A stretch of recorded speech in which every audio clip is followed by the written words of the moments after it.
I was just notorious for starting like 17 projects and finishing 0. That was just kind of like what my family like was just used to getting.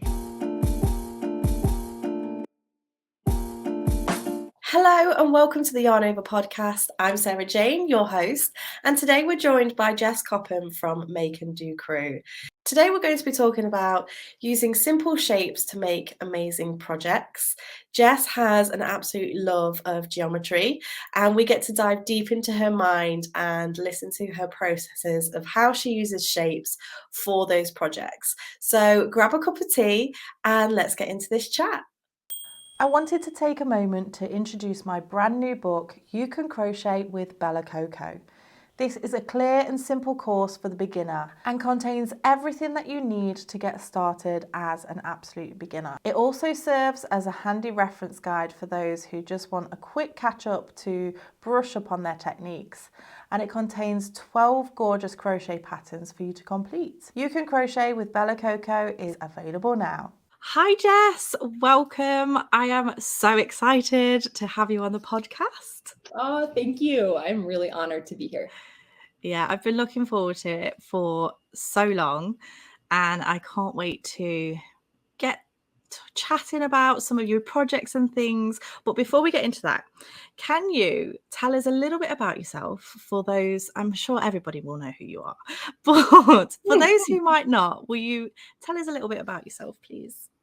Yes, I'm Jess Coppom, and I run the website and the other properties of Make and Do Crew. And I design free crochet patterns that I try to make feel modern and like something that you would be really proud to say is handmade versus maybe being like a little timid about that. And I offer tutorials, videos, help people learn some kind of more beginner level crochet skills. Maybe the sweet spot, I would say, of a lot of the stuff that we share is kind of like once you know how to crochet, and you've maybe made a washcloth or a scarf, then I love to play in the area of like, okay, now that you know how to make a square, what can you make next that you would feel really proud of? Yeah, I love all of your designs. Every time I see a new one come up, I'm like, wow, I need to make time to make that. Yeah, I understand that. Yeah. But when did you start to crochet? Because it was from quite a young age, wasn't it? Yeah, I think I learned, I was in 3rd grade. I think I was about 8 years old. And my mom, parents were invited to my 3rd grade class to kind of give a lesson on like a life skill. And so my mom came and taught a small group of us to crochet. And I think of that group, I'm the only one that was like, yes, I'm going to do this forever. But I had always admired what my mom made. And so I don't know, obviously she would have taught me at home too, but this 3rd grade lesson was like my sort of formal opportunity to learn how to crochet from her. Yeah. What type of things did she used to make? She actually works with me now with making. Yeah. Your mom does too, right? She does, yeah. And I think actually our moms have the same name. Is your mom's name Jackie? It is, yeah. Yeah, mine too. Oh, I love that. Yes. So my mom still does, she does some designing for Make and Do Crew and sometimes crochets samples of things that I design, especially like corner to corner patterns. She loves to do those. So sometimes I'll design them and she'll make them. But when I was growing up, she just made like anything, you know, she's just kind of a magician with creative things. So she would make like sweaters for us and hats and mittens and all that kind of stuff. And then also because it was like, you know, the 80s, she would like crochet these elaborate doilies that then she would frame and hang on the wall. And even as an 8-year-old, I was like, I don't know why you do that. That looks so tedious. And like, gosh, like, why would you do that when you could, in the same amount of time, make like a whole blanket or something? So she did that kind of stuff. But really there's like no limit to the type of things she can knit and crochet. Yeah. So crochet is literally ingrained in your life. Like it's been a part of your life forever, really. Yeah, I love that. Like, I feel like I might have like knit my placenta in utero. Yes, my family is, even my grandmas, both grandmas taught me how to quilt. And I grew up in an environment. My dad's a woodworker. There was a lot of like using your hands to make cool stuff growing up. And I'm so grateful for that environment because it made me think like, it made me have a confidence that like, if I want to learn to do something, I probably can do it. And if I have a problem to solve, there's probably some solution that I can create. Because the people around me are like, they're always, literally like making and doing lots of stuff. Yeah. That's where the name of Make and Do Is it? Yeah. Yeah. Oh, I love that.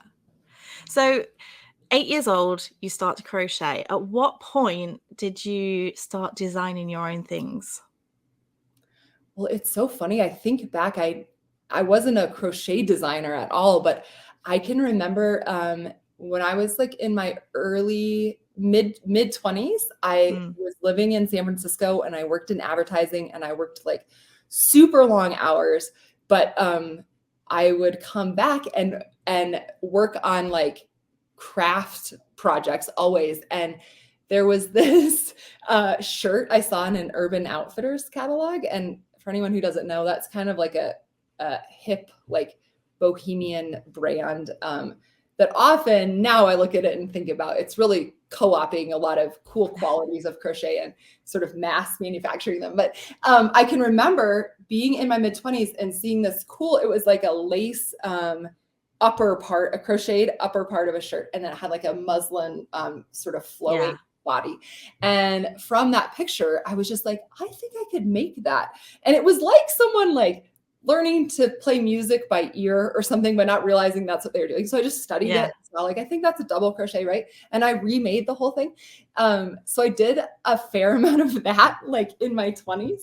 But it wasn't until about 7 years ago that I started more deliberately thinking, how could I crochet something and then like actually make it a repeatable process so someone else could take these instructions and do the same thing? Because it's one thing to look at the Urban Outfitters catalog and just like a little more of this, a little more of that.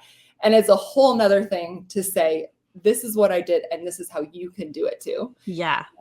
That's a totally different skill. So about 7 years ago is when I started saying, okay, how could I make this simple enough that someone else could have create the same outcome as me? Yeah. Well, if it's only been 7 years, you have an incredible amount of patterns, gorgeous patterns as well. I'll get that in there again because they are just all amazing. Do you have a favorite? Oh, gosh.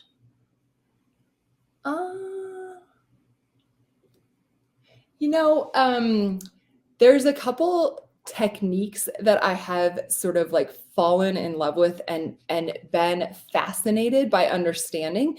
And therefore, like, it's been so nourishing to like crack the code myself and then teach it to other people and watch people have the same experience I had, which was like, oh, look what's possible. I can do this. This is magical. This is actually pretty simple. And look at this thing that I made then. And those two that come to mind are using flip-flops, like rubber thong, some people call them thong shoes, like cheap couple dollar ones, and poking holes in them to then crochet a slipper or a shoe or a boot on top of. That's like, it's not my go-to favorite project to always work on if I just want like mindless crocheting, but it's such a fun, like creative pursuit to say, how can I recreate the look of like, say UGG boots or something in crochet in a way that's really functional. Like they're then really comfortable or really like squishy and nice. And like, I love those things where you're making something that then gets a lot of use in your life. That, and then also I have the first pattern I designed like this, it's called the Habitat cardigan, but the premise of it is the essential shape of a shrug. So it's like it's a rectangle that's folded up into a shrug shape. And then I added some, a lot of weight to the collar to get it to like balance a little more on your body. And then some sleeves that are just rectangles and attached to the shrug. And it takes like the premise of a shrug and really transitions it way more into like legit sweater territory. Yeah. And I remember being at like an Anthropologie store. It's like, well, actually, I think they own Urban Outfitters, ironically. It's a higher end version of Urban Outfitters. Yeah.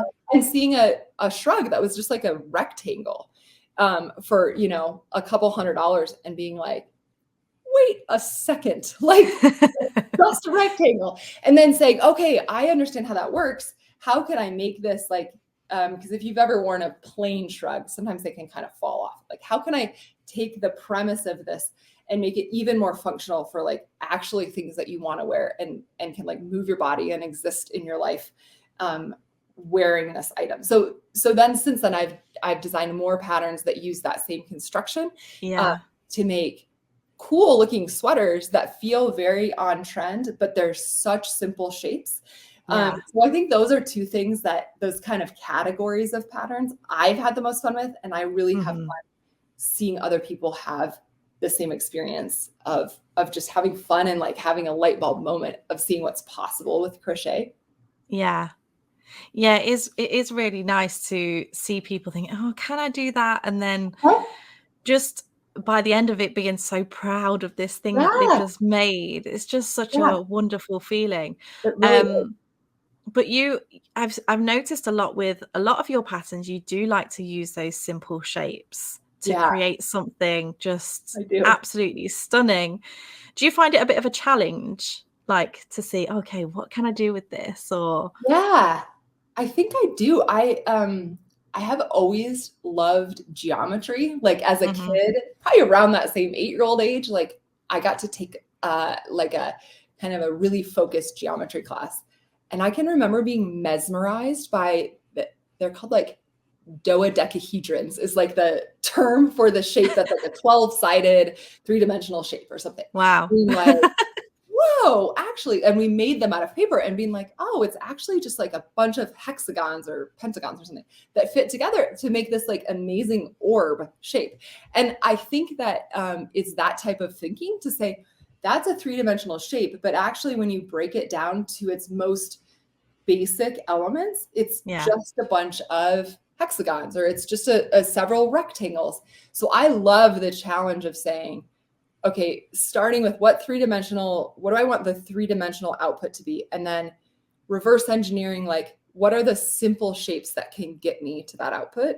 Because it's both like it's a really fun creative exercise, but it also means that like what I said about the person who can crochet a washcloth, like if you can crochet a rectangle or a square, which is probably the first thing you learn how to crochet, you actually can move into the world of garments or slippers or something that seems a little more intimidating really quickly, because like it's no different than crocheting a few washcloths and then just like seaming them together in a creative way.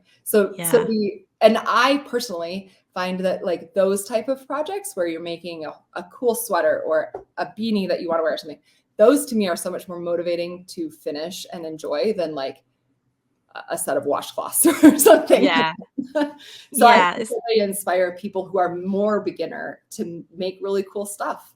Yeah. I've mentioned a couple of times on this podcast, I have never made a garment.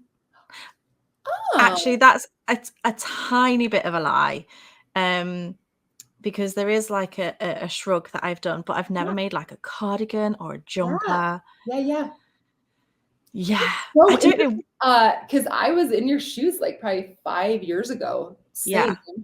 And it's also incredible what a community you've built without that silo of that pattern type.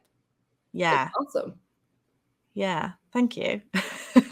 I think as soon as I made something, people were like, can we have a pattern for that? And then I'd be like, oh, it's a whole different side to it, isn't it? Yeah, it really is. And I think the grading, which is another word for like figuring out the sizes in garments, that's a whole nother thing. And I know you've done a podcast on tech editing, but I get some help at this point. I get some help from an awesome tech editor named Janine, who like helps take one size of garment or and say, okay, how is that going to fit a bunch of different body types or body sizes? because that really increases the complexity of a crochet pattern. Yeah, definitely. So when you say you kind of start with a concept and reverse engineer it, and then you're going to create it, how long on average? And I mean, I know this will depend on what project it is, but how long on average do you think it would take for you to start with that idea and actually have the garment, like the cardigan or whatever, in your hands? You know, I'm so terrible about like time blindness. Yeah. So like I have a really hard time knowing like, oh, it takes 12 minutes to go get my kids from school. And like, it's still a surprise to me every day when I leave with 10 minutes that like, I don't get there on time. So I would say I'm not the best estimator of time, but it's months. It's definitely like, it's shocking to me. I'm working on this hexagon cardigan right now. And I was flipping through my phone to look back at some pictures of how I did the stripes. And I was looking, and it was like, one of the pictures was from 6 weeks ago. And I haven't even made that much progress. Like, oh my gosh, I've been working on this thing a couple months. And that's partly just like I'm not working on it all the time because I'm doing a lot of other stuff. But it's a whole process that sometimes takes, at least for me, some trying and failing. Yeah. Oh, right. To like crochet a big chunk of something and then be like, oh, this is not headed the direction I want. Rethink it. And so it's definitely months of work to come up with an idea, execute the sample, write the pattern, have it tech edited so the sizes fit. And then of course there's like photography and all those things that actually help other people understand how to do it. Yeah. But it is not a quick process. It's No. kind of amazing I've ever done it more than like once. Yeah. And do you only work on one thing at a time, or are you multiple whips? From a like professional perspective, I definitely have multiple, you know, maybe too many multiple things going on at once. And I feel like before Make and Do Crew, I was just notorious for starting like 17 projects and finishing 0. That was just kind of like what my family like was just used to getting half finished projects like wrapped up for Christmas with like a item that I never finished. So actually Make and Do Crew has made me more dedicated to taking something start to finish because I think I enjoy the process of sharing it. And I know that like I can never have that satisfaction if I don't finish it. So now I really, from a crochet perspective, I often have more than one thing going on, but I'm much better about saying like, oh, I'm getting kind of distracted. I need to like take this to the finish line, or I don't. And then it just sits there for like a couple of years. Yeah. But I try not to like dabble so much in having 17 whips at once because none of them will ever get finished then. Yeah. You try and rein it in a little bit. I try. Yeah. I'm exactly the same. Yeah, you are. I'll be halfway through something. I'll be like, oh, an idea's just popped into my head. Like, and then nothing gets done. Yeah, right. I know. Yeah, it's kind of amazing to me that Make and Do Crew like still exists in a lot of ways because there's a lot of unfinished projects still, but luckily there's more finished than unfinished. That's good. I don't know if this has ever happened to you though, but I think I put it on my stories a couple of months ago, but I hadn't crocheted for a while just because, you know, there's so many other things to do, you know, behind the scenes, and I just hadn't had time. And I so desperately wanted to crochet something, but I just sat there the whole evening trying to think what to crochet that I never actually crocheted anything, even though I desperately wanted to crochet. Yeah. It's a lot of pressure, huh? I feel the same way when my kids are all out of the house and have like a quiet hour. It's like, what should I do to make up for the last 10 years of loudness with this one precious hour? I definitely have that feeling too. And then like you're saying, then inspiration does strike 7 times, and then all of a sudden you have 7 things going. Yeah, absolutely. Yeah. What thing shall I start now, which I know I'm not going to finish? Totally. Oh my gosh, I have so many like one slipper and stuff like that. Oh, I'm terrible at that. I really am terrible. I don't really like making things twice. Oh my gosh, me either. I don't know what it is, but yeah. So if it's like I've wanted to do some socks for ages, but I know I'll just end up with one sock. I know. I'm the same way. And I think when I talk to people like, neighbors and stuff like that, and they mistakenly think like that I have an Etsy shop where I like sell beanies or something. I'm like, oh no, I am the last person that could make like 100 beanies to sell. Like, Yeah. no way. There's really a reason that Make a Do Crew is about new ideas, because the idea of ever doing something over again is just like, the other night I wrote, I had written this long thing for Make a Do Crew, and then it didn't get saved. And I looked at my husband and I was like, I think I need to quit the business. Like, that is the first thing we were like, it's just time to close the doors. Oh, I'm glad I'm not the only one that thinks like that, because sometimes you feel so much like you're like, oh no, everyone's like showing all these, especially when you go on TikTok. Everyone makes everything in like super speedy time. It's like, how have you had the time to make that? Oh dear. Yeah. But I would absolutely love to talk about corner to corner crochet, because you have an amazing book. Yeah. Dedicated to C2C, haven't you? Yes. Yes, I do have a corner to corner book that if you're totally new to the idea of what corner to corner is, it starts you at the basics and then kind of levels you up through different types of patterns that you can, like, if you just have basic crochet skills, you can learn corner to corner and make something cool. And then if you want to get into the more complex versions of what's possible with corner to corner, that's in the book too. Yeah. What is it that you love about corner to corner? I love so if people don't know what corner to corner is, a lot of the times it's a certain stitch. It's the diagonal box stitch, and it's worked literally corner to corner.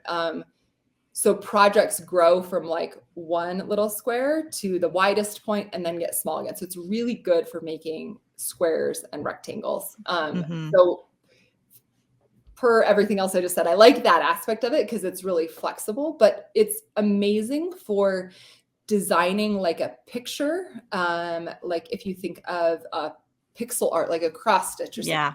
A simpler version of that. It's amazing for kind of illustrating something with yarn.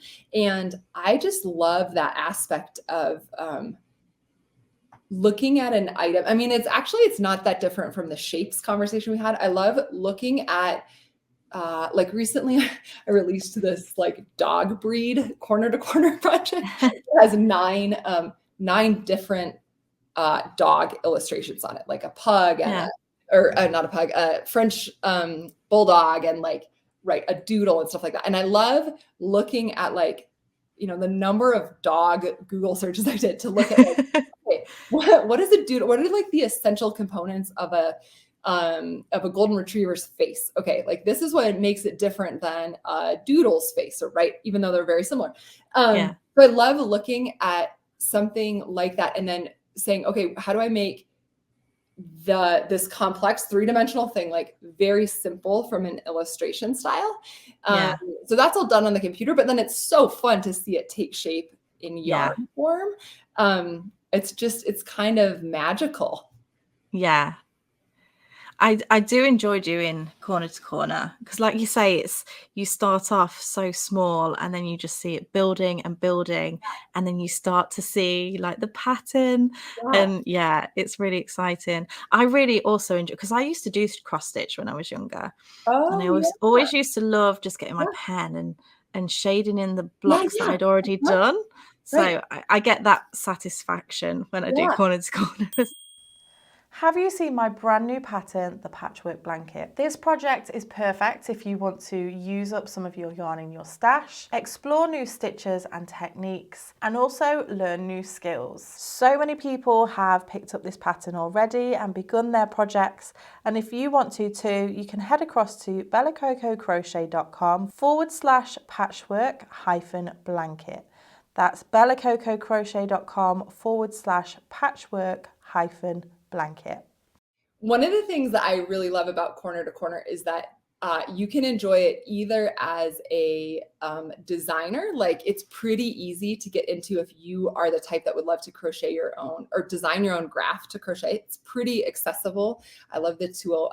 It's called Stitch Fiddle, and you can make a free account and you can design your own graphs. So like if you want to make, I don't know, like a blanket that has like your high school's logo on it or something, you know, some, is that even what it's called? Like your emblem of your high school or something like that. You can design your own patterns. And that part is so cool because it's, I think, really great way to make personal gifts for people. Yeah. And then also like if you're not into that, there's so many cool corner to corner patterns available now that like there's really no end to the type of like unique gifts and like themes of things that you can create with corner to corner.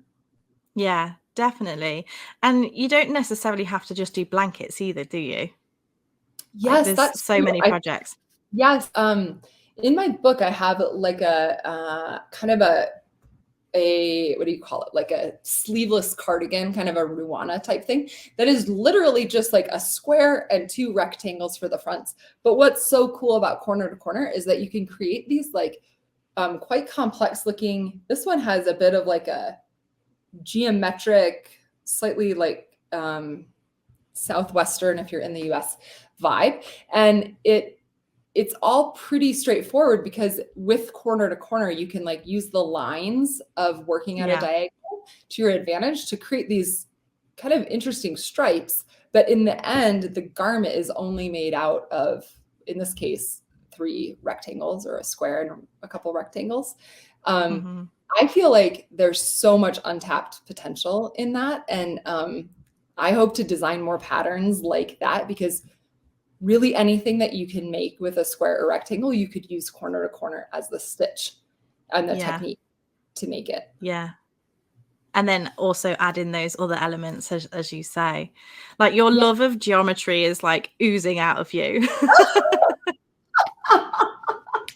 Like, so funny. My teacher at my geometry class, her name is Mrs. Hutchinson. Like she left such a mark on my life. She made me proud. Oh, I love that. So tell us, do you have anything exciting coming up that you can tell us about? Oh gosh. You're putting me on the spot.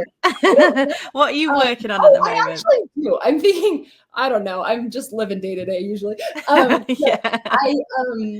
have this pattern. It's called the Campfire Cardigan, and it is I designed it like it was actually one of maybe the first like 5 sweaters I designed, and it's made out of these 2 hexagon, like granny stitch hexagons. And I was fascinated by some of these like very simple cardigans I saw that were made out of hexagons. And I sort of had this hypothesis like, okay, so if you take that basic shape, kind of like I said about the Habitat cardigan made of rectangles, like how far can we push it into like really looking like a sweater, but having a foundation of super simple shapes that are kind of unique. So this Campfire Cardigan, it's made out of 2 rectangles, and then you join them, and that makes the sleeve and the body of the cardigan. And then you work more rows to like extend the bottom, and then more rows to extend the sleeves, and then you add a hood and some pockets. So anyhow, this is a pattern that I love. Other people seem to have really enjoyed it. And the yarn went out of stock like almost right when I published the pattern. Wow. So I'm really excited. I'm remaking the whole thing in a new yarn. And I don't think I haven't told anyone this in any kind of public way, but we're going to have a crochet along for it in January, which I'm just really excited about because I think the new version of the pattern is going to be a lot better than the previous version, and people made really cool sweaters with the previous version. So I'm really hopeful that the 2.0 version will result in even more success from people who are crocheting the pattern. Yeah, sounds amazing. I'll try and join in. I can't promise I'll get halfway through. Finish the sweater first.